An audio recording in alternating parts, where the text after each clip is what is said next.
Let's see now the fourth key analysis for supply chain optimization. And this is a supplier or supplies analysis using the Kralik matrix. It is a classification of supply categories, including suppliers, and the suppliers involved in those categories, by financial importance and supply risk.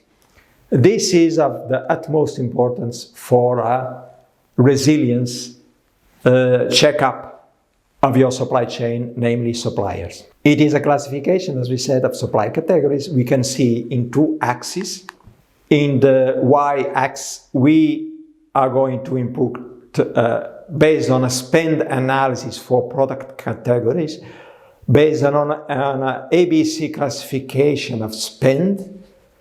We can include average stock, and we make an estimate of the financial impact or the business impact in our axis of our analysis, where we are going to categorize and prioritize the several supply, including suppliers.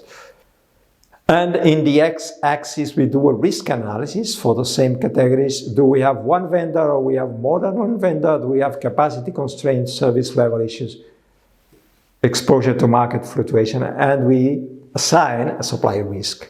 Of course, the number of variables under analysis in the supply risk can be adapted to each case, and we have some examples in the graph.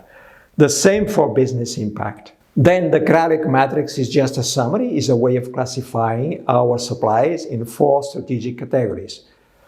The ones that are strategic, the ones that are leverage, the ones that are routine, and the ones that are bottleneck. The ones that have a high risk and can be strategic or bottleneck depending on the financial impact in our supply chain, in our business.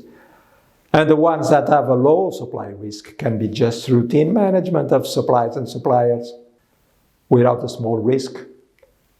And the ones with high business impact we can leverage for improvement.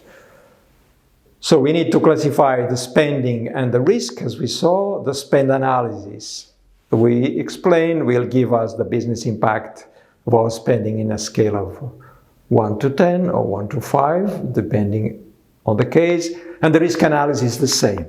The analysis is done by spend category and will also give us information about the specific suppliers. Once we have the two tables calculated, we can plot the categories in the Kralik matrix quadrants. And then we can take a lot of insights. We can check and see for the strategic supplies and suppliers, what do we need to do? For the ones that are bottleneck, routines, and leverage. With this framework, one can determine the strategic priority of the categories to address. Nothing prevents from working on all categories, but there is an underlying order of importance to follow. Also, it is very important to understand in the current days the risk of disruption. In the last case, we can classify everything as strategic because it may have a big impact. But with the data from the two axes, we can really take very good informed decisions.